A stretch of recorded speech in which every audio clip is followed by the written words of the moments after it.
Hello, it's Jennifer with Underway Drifting and Dreaming, and we arrived in Buckhorn off the Trent Severn Waterway, and we're going to go out and explore and go visit the Adam and Eve rocks. They're two boulders that were dropped off by a glacier.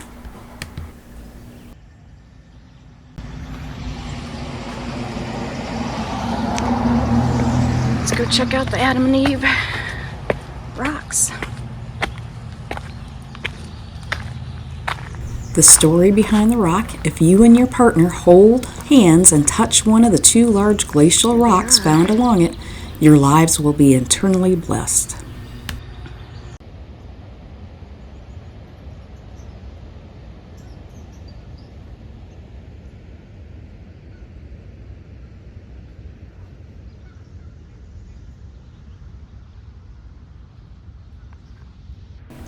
I'm out walking at first light and just checking out the lock. It's very quiet. Later in the afternoon, it is going to be booming with people on jet skis, boats, visitors eating ice cream, walking by. But right now, it's time for the geese. They've already done their wake-up call. It was about 6:15, and they were honking, and now they are enjoying breakfast and leaving fertilizer on the grass. Jim and I are out exploring, watching the hydropower, the dam, and looking at the water flowing under the bridge and out into the river. We walked over to the hardware store and brought home a stand-up paddleboard and a kayak. So new adventures for us on the motor vessel Cetus.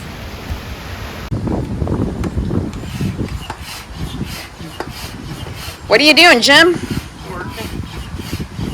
But it looks like working for pleasure. We are moving forward to Bobcaygeon. So we're on the Trent Severn Waterway. Jim and I are doing the Great Loop. We left Key West, Florida, I think it was April 23rd, and headed up the East Coast. And currently we are cruising through Ontario, Canada on the Trent Severn Waterway, and just enjoying our time. We have no agenda. The only thing that needs to happen is to be in Chicago at the end of September. So we're just cruising along, enjoying everywhere we are stopping. Here we are at the wall in Bobcaygeon. I think we got the best spot on the wall, right across from the Osprey. We're going to check those out tomorrow morning. The lockmaster said in the morning you can see the babies. Bobcaygeon is known for shopping. They have a grocery store, but a lot of resort town shopping, and they have this wonderful shoe store. I ended up bringing home a pair of running shoes. It's a very nice place to visit. Jim and I really enjoyed it. We only stayed one day overnight, and then we headed off to Fenelon Falls in the morning. And of course, all the small town flowers. It was beautiful. The Bobcaygeon Lock has a bridge. So when you go through the lock, they have to open the bridge, and you need to wait on that while you're locking through. This is early morning, looking down the lock, and there's Bigley's, the famous shoe store. They have clothing, and you can see the osprey babies are in the nest moving around.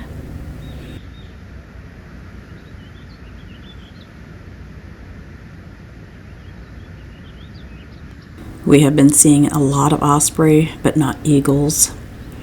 I think it's too populated for the eagles to nest. And here's just the other side, the water that's flowing out. It was incredible. There's the Katie Krogan, Carmela. She's heading on ahead of us, and we will meet them in Lake Michigan in August.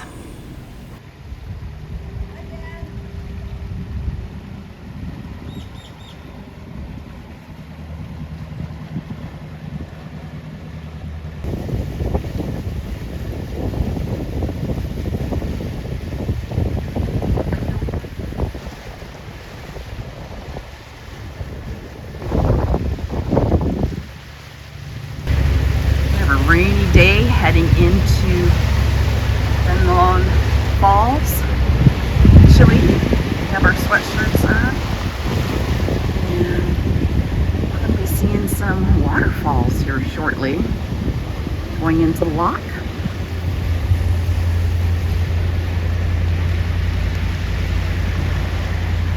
It's chilly.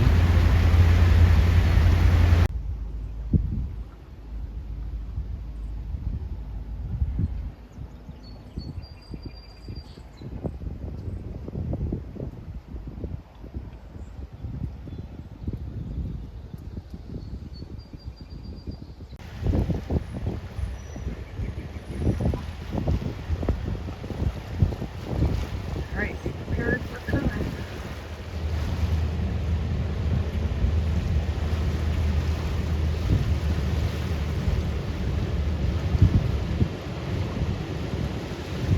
I have an extra line rigged so we can go on the blue line.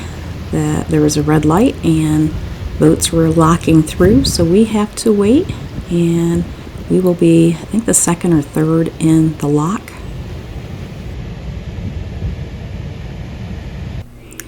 I was able to get one line on. The second line I threw over, and one of the boaters in front of us helped us out. And so we have two boats coming out of the lock, and I'm going to go ahead and show how the boat downstream is affected by the current. So watch that stern swing over towards the bank, and then the captain recovers by increasing power to pull out of that. So we had a little bit of issue coming in. Jim and I are out checking the falls, the hydro dam, and we're going to actually walk down to the other side of the lock. So I heard that Fenelon Falls is supposed to be, if you can't make it to Niagara Falls, then this is where you need to go. And it is very pretty, but I was expecting something ginormous like the Niagara Falls. And so we're just going to keep on going and head down and, of course, watch the water flow. That's what I enjoy most, is listening to the water. And so we're going to take a run down to the bottom of the falls. Jim and I have traveled 154 miles on the Trent Severn since July 1st, and we are having the best time, taking our time, staying along at the walls and enjoying meeting the boaters, getting out in the small towns and seeing Ontario. And the whole total mileage is 240, so we still have a few more days to go.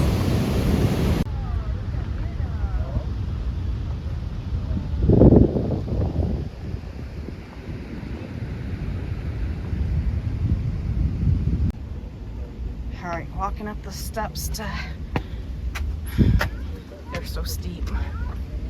Back up to the road from the bottom of the lock. Whoa.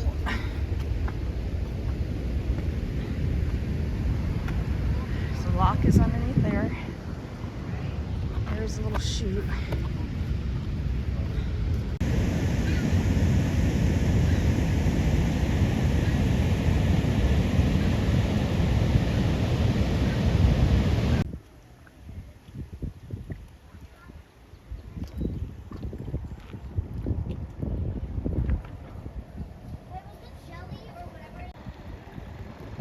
Actually kind of cool. They stack the rocks all in there just to stay up front end of this.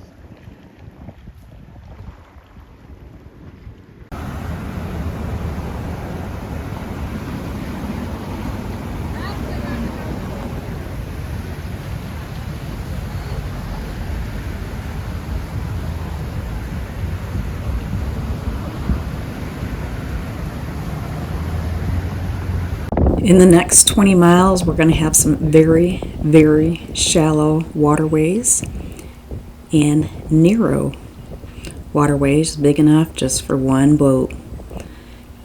Before we went through this cut, we called Securite just to let people know that we were coming through. There was a group of 4 boats that were getting ready to enter. They held off and waited for us, and we passed the 4 boats when the canal widened a little bit.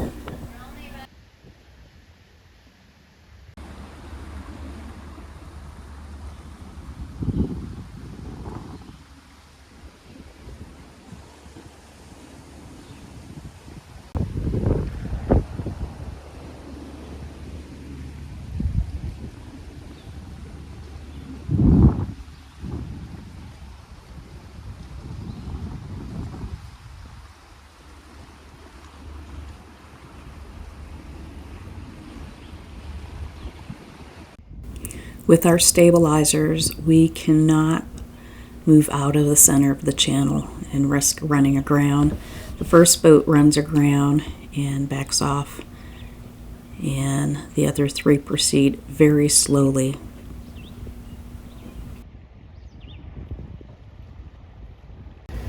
Jim holds the boat in position while the other 2 boats pass. That way we are all safe.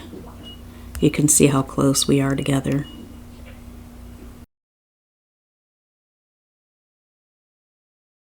Thank you. I got theirs tied off to the side.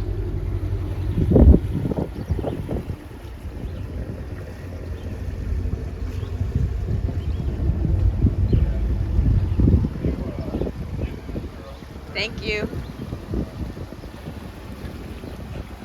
We have our second lift lock. It is Kirkfield Lift Lock. It is mile 169.5 or lock 36. Kirkfield is the second highest hydraulic lift, and that is 15 meters or 49 feet. And from here on out, we are going to be going down. This is the highest point of the waterway, so it's 840.5 feet, and we are pulling into the basin of the lock. You just watch that bow, and we'll be overlooking the river down below us. This is the second time I made a mistake with line handling. I don't know if it was the anticipation of going in the lock, but I always rig in the bow line when I'm going into the lock. But I'm not going to be connecting to a fitting. I am going to be connecting to a handrail, and not sure if that's what it was. I had to lean over.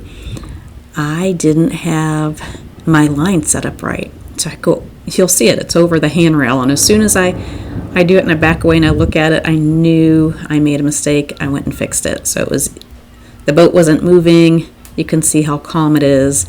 Jim is in control of the boat, so no damage was done to the handrail.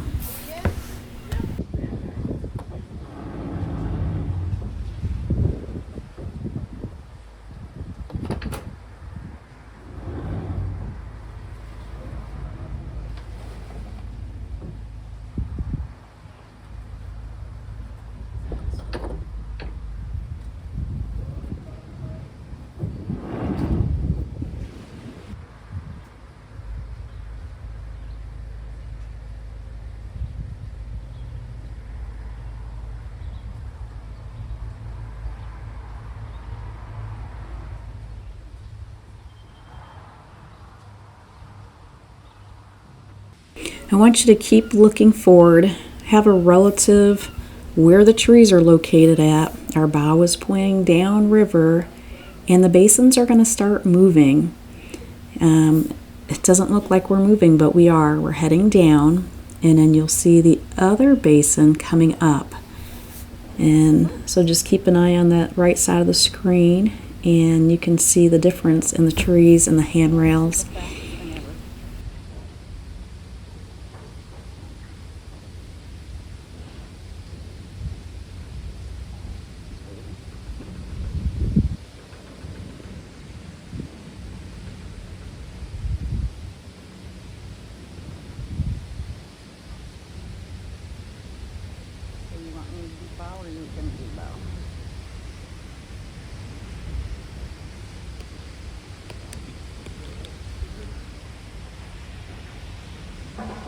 Do you want to keep going?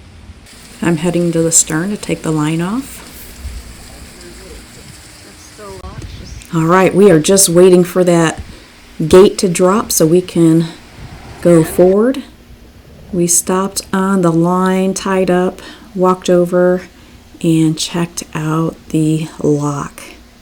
It's so grand, just amazing the amount of technology was put into this. Here's a little, they have displays out so you can read about the lift lock.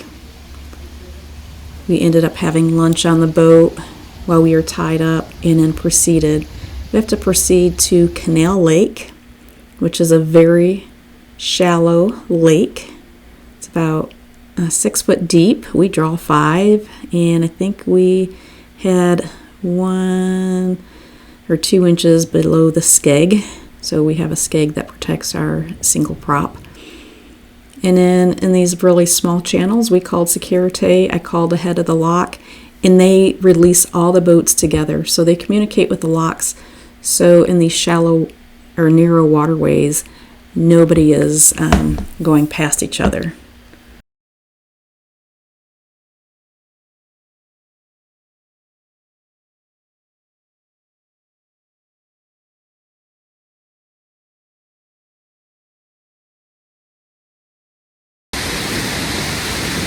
so this is a timber. So it looks like 2 of them that they can open and close. My legs are in there. They can open and close the dam with these machines by chains. Applied mathematics. Kind of crazy that it just works on a rail system.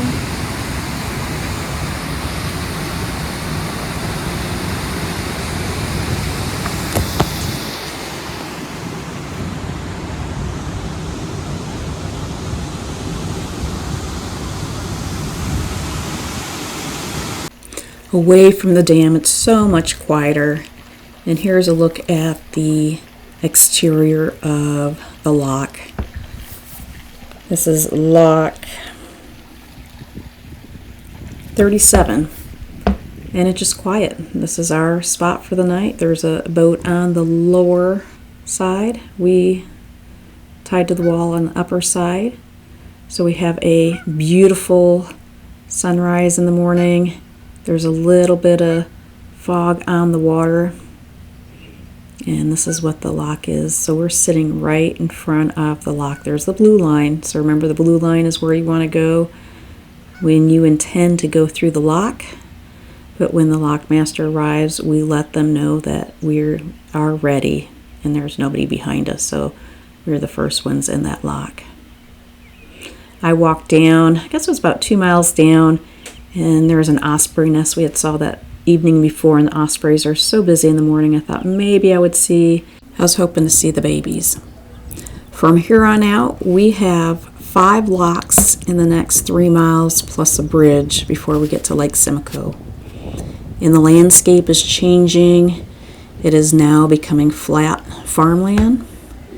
And here we are. We made it through those 5 locks, and we are going to be sitting right before Lake Simcoe. So in the morning we can go ahead and cross over to Orillia.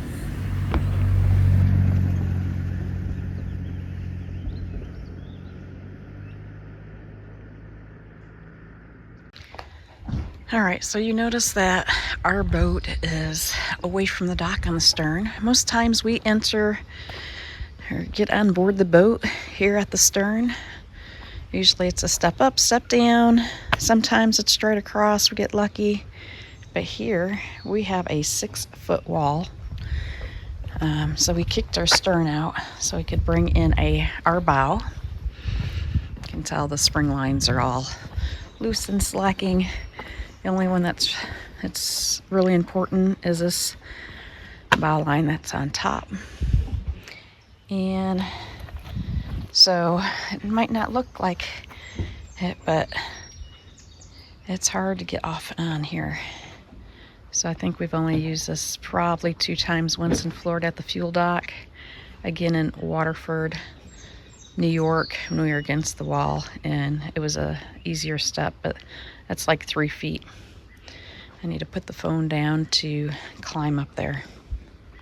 We arrived in Orillia, and after grocery shopping, we checked out the bakery.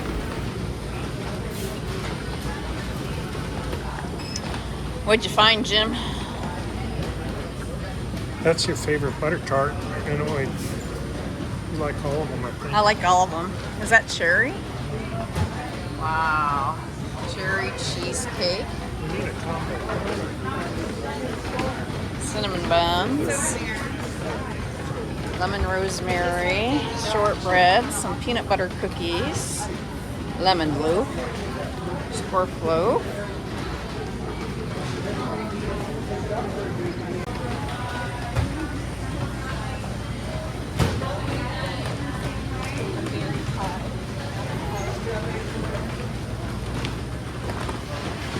Oh, there's sugar cookies, chocolate chip, a berry loaf. They even have items in the freezer for meat, cheeses, cottage pies, shepherd pie.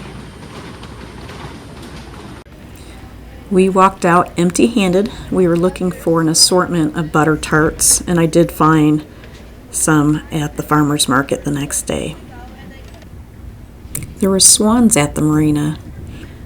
In Canada, we saw several times, we saw swans, and of course loons. Loons are very hard to get on video. But here we are just panning around to, there's the motor vessel Cetus. So we had a very nice tea head the first night. We had only planned on staying one night, and they talked us into staying a second night because they were having the Scottish festival and a parade. So we stayed. We moved over to another spot and met a lot of great boaters. Had a huge docktail. I think there was probably maybe 16 couples that night. It was quite big, so I didn't get to talk to everybody. Here's at the farmer's market the next day. Gordon Lightfoot actually was born in Orillia, so there was 2 memorials. This one's at the city hall right next to the farmer's market, and then in the morning I'll walk out. It's 2-mile walk to see his other memorial at the point. Heading off to the farmer's market.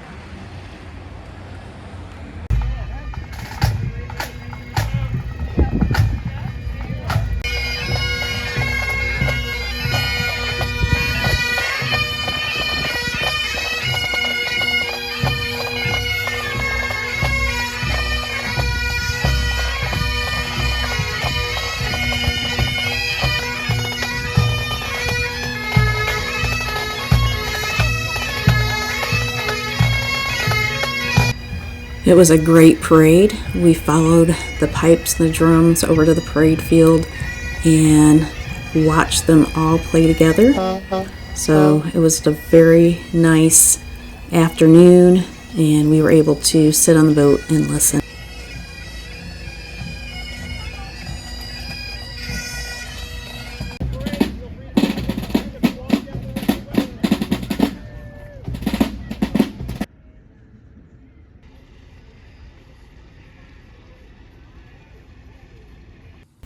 We will be leaving later this morning.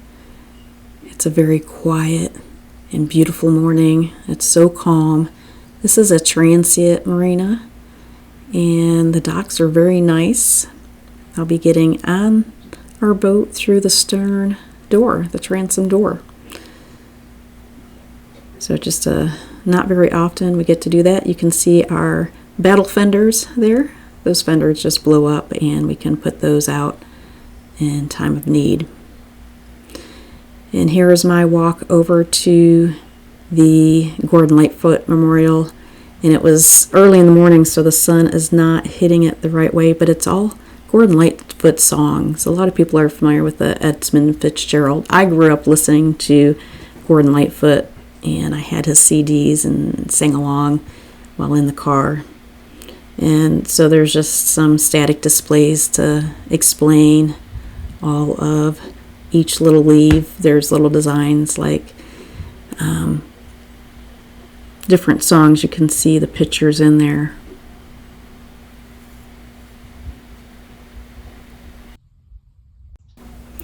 It is a challenge to see the artwork.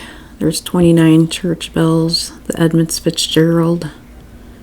And here we are heading back to the boat. Jim came out with his bike and I ran along with him as he was riding his bicycle. Alright, parrots are up to something. I'm not sure what it is. I'll need to go up there and check it out. Okay, parrots, what are you doing? What is that? Grand Banks. There's a parrot on the bow.